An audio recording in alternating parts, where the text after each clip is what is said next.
Hi hello guys, welcome to another video from travel for channel. ఈరోజు మనం రాయచుటిలో ఉన్న Shri Veerabhadraswamy temple గురించి తెలుసుకుందాం. సో ఈ టెంపుల్ ఎందుకు ఇక్కడ ఇంత ఫేమస్ అండ్ ఎందుకు ఎక్కువ మంది భక్తులు కర్ణాటక నుంచి ఇక్కడికి వస్తారు, సుమారు 1000 సంవత్సరాలు చరిత్ర కలిగిన ఈ పవిత్ర క్షేత్రానికి ఉన్న మహిమలు ఏమిటి, ఇవన్నీ మనం ఈ వీడియోలో డీటెయిల్గా తెలుసుకుందాం. సో లేట్ చేయకుండా ఈ వీడియోని స్టార్ట్ చేద్దాం.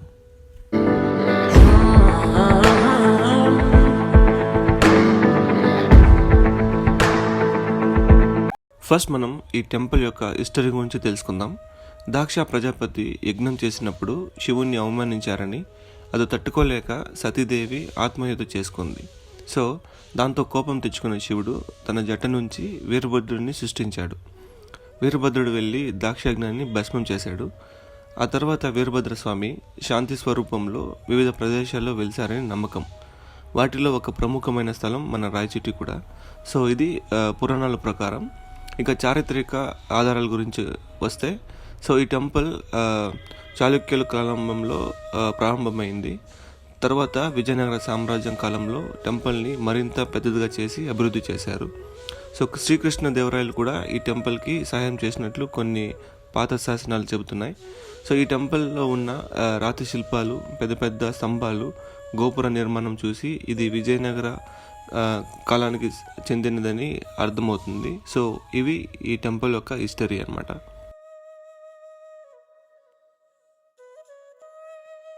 ఇక మనం ఈ టెంపుల్ ఎక్కడుంది, ఇక్కడికి ఎలా చేరుకోవాలో చూద్దాం.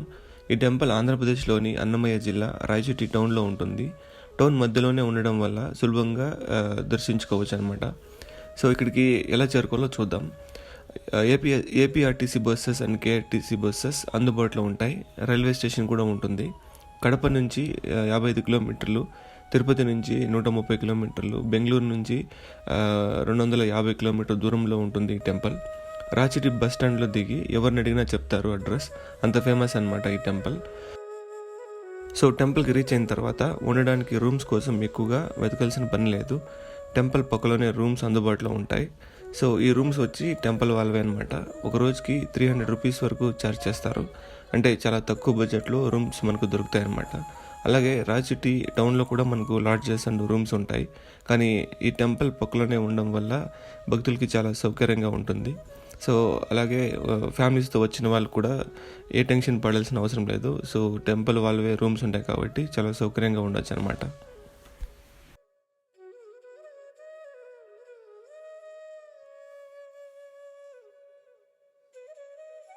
సో ఇంకా టెంపుల్ టైమింగ్స్ వస్తే మార్నింగ్ 5 గంటల నుంచి స్టార్ట్ అవుతుందన్నమాట.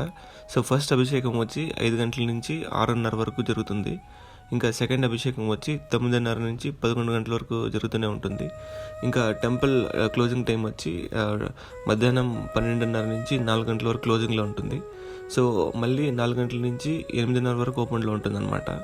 ఇంకా ఈ టెంపుల్లో టైప్స్ ఆఫ్ పూజలు అండ్ దాని రైట్స్ గురించి ఇక్కడ ఇచ్చాను చూడండి.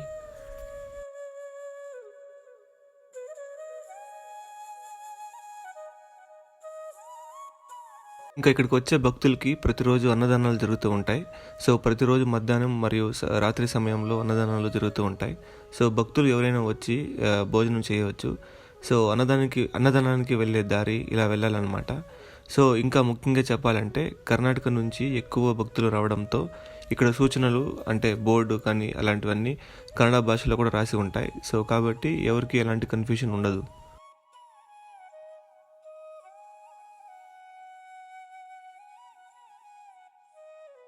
సో ఇంకా festivals and best time to visit this temple గురించి చూద్దాం. ఈ ఆలయాన్ని దర్శించుకోవడానికి అక్టోబర్ నుంచి మార్చి వరకు రావడం బెస్ట్ టైం అనమాట. సో ఆ సమయంలో వాతావరణం చల్లగా ఉంటుంది, దర్శనం కూడా కంఫర్ట్గా ఉంటుంది. ఇక్కడ మహాశివరాత్రి చాలా పెద్దగా జరుపుకుంటారు. ఆ రోజు చాలామంది భక్తులు కూడా వస్తారు అనమాట. సో బ్రహ్మోత్సవం సమయంలో కూడా చాలా భక్తులు వస్తారు ఇక్కడికి. సో టెంపుల్ మొత్తం భక్తులతో నిండిపోతుంది. సో శివరాత్రి లేదా పండుగల సమయంలో వస్తే ఈ ఆలయం వాతావరణం చాలా ప్రత్యేకంగా ఉంటుంది.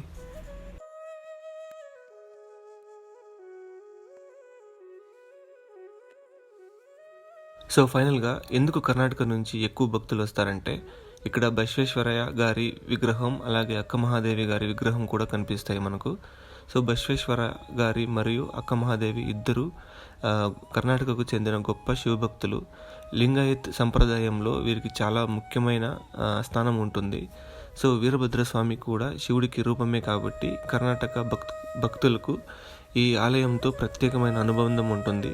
సో అంతేకాకుండా కొంతమందికి వీరభద్రస్వామి కులదేవుడు కాబట్టి అందుకే కర్ణాటక నుంచి భారీ సంఖ్యలో భక్తులు ప్రతి సంవత్సరం రాయచోటికి వస్తారనమాట. సో ఇదన్నమాట ఎక్కువ మంది కర్ణాటక పీపుల్స్ రావడానికి కారణం. సో ఇదండి రాయచోటిలో ఉన్న శ్రీ వీరభద్రస్వామి దేవాలయం గురించి. ఈ వీడియో మీకు నచ్చిందని అనుకుంటున్నాను. Thanks for watching this video. Next వీడియోలో మళ్ళీ కలుసుకుందాం.